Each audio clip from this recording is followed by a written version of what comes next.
Sir ఇటు చూడండి, ఇక్కడ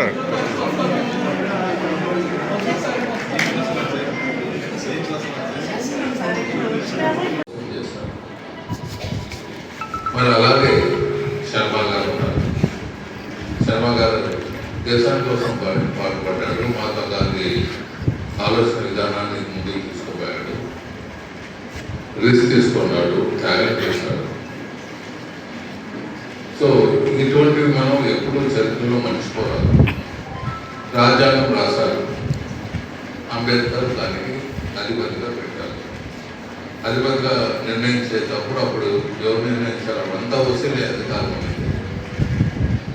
దాన్ని కలుపుకోవాలని అంబేద్కర్ మేధావిని, అంబేద్కర్ని చదివించింది కూడా నాకు శివాజీ గ్రేట్ గ్రాండ్ సన్ మాకు రాజ్యసభ మెంబర్గా ఉండేవాడు. మా ఫ్యామిలీ మెంబర్సే ఆయన పాలన పంపించాము, చదివించాము, చెప్పారు. అంబేద్కర్ వాళ్ళ ప్రశ్నించే మేము అంబేద్కర్ ఏం చేశాము. మరి ఓసీలే కదా వాళ్ళు చెప్పారు. అంబేద్కర్ లేని విడిపోవడం ఇప్పుడుంటే సమాజంలో చాలా మంది విడగొడుతున్నారు. ఓసీలో మంచోళ్ళు ఉన్నారు, చెడ్డోళ్ళు ఉన్నారు. బీసీలో మంచోళ్ళు ఉన్నారు, చెడ్డోళ్ళు ఉన్నారు. ఎస్సీలో మంచోళ్ళు ఉన్నారు, చెడ్డోళ్ళు ఉన్నారు. అందరూ మంచోళ్ళు కాదు, అందరూ చెడ్డోళ్ళు కాదు. తత్వాన్ని బట్టి మనం ముందుకు తీసుకోవాలి. ఇది యంగర్ జనరేషన్ మనం నేర్పకపోతే తప్పైంది.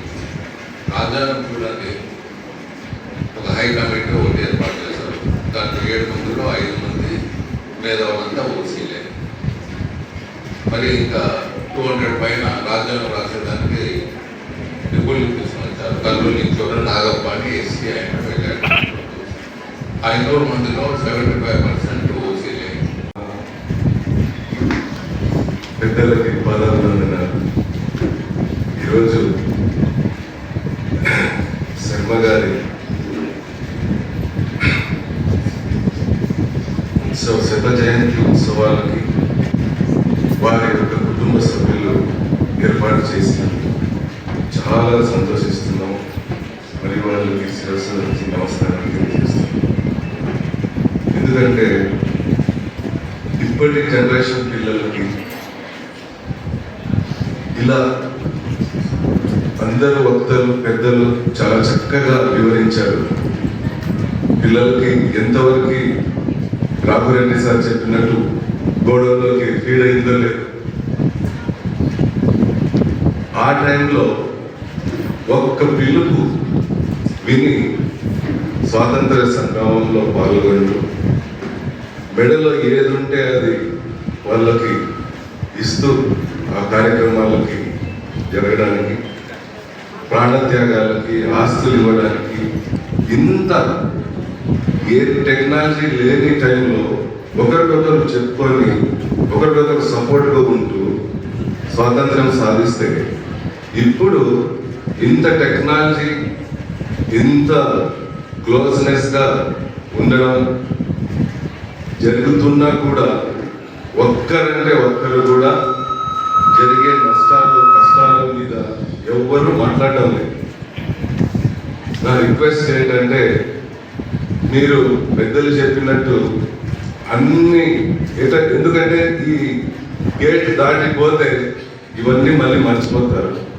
ముఖ్యంగా మీ తల్లిదండ్రులు ఎలా అయితే ఈ శర్మ గారి కుటుంబ సభ్యులు తలుచుకుంటున్నారో ఆ విధంగా మీరు మీ తల్లిదండ్రులు పడే కష్టాలని వాళ్ళు చెప్పే మంచి నీతుల్ని తలుచుకుంటూ చేస్తే ఆ మహాత్మా గాంధీ చెప్పిన కార్యక్రమాలు తప్పకుండా మీరు పాటించిన వాళ్ళు అవుతారని కోరుకుంటున్నా. అలాగే నేను శర్మ గారి కుటుంబ సభ్యులకి రిక్వెస్ట్, మన కర్నూలులో మొత్తం 53 కేజీబీవీ స్కూల్స్ ఉన్నాయి. ఈ బుక్స్ కొన్ని నాకు ఇస్తే అక్కడ ప్రతి స్కూల్ లైబ్రరీలో నేను పెట్టి అక్కడ టీచర్స్ చెప్తాను. చాలా స్ఫూర్తిదాయకంగా ఉంది ఈ బుక్. నాకు అలా ఆ విధంగా అవకాశం కల్పిస్తే నేను వాళ్ళందరికీ పంచేయడానికి ప్రయత్నం చేస్తాను. ఈ చక్కటి కార్యక్రమంలో అవకాశం కల్పించినందుకు నలుగురు సార్ గారికి మనస్ఫూర్తి ధన్యవాదాలు తెలుపుకుంటున్నాను. కొట్ట చెన్నయ్య గారు. Second prize Anjana Shravani, second biotechnology, Saint Joseph degree college. ఇక్కడికి అభినందనలు.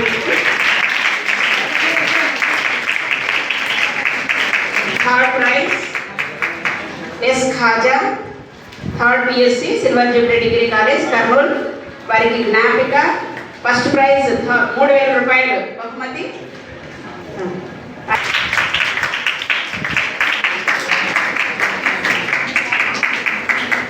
వక్తృత్వంలో కన్సలేషన్, వక్తృత్వంలో Dharani consolation prize Shri Sai Krishna degree college. Student రాలేదు, వాళ్ళ అధ్యాపకులు తీసుకోవాల్సిందిగా కోరుతున్నాను. మీ పేరు సార్?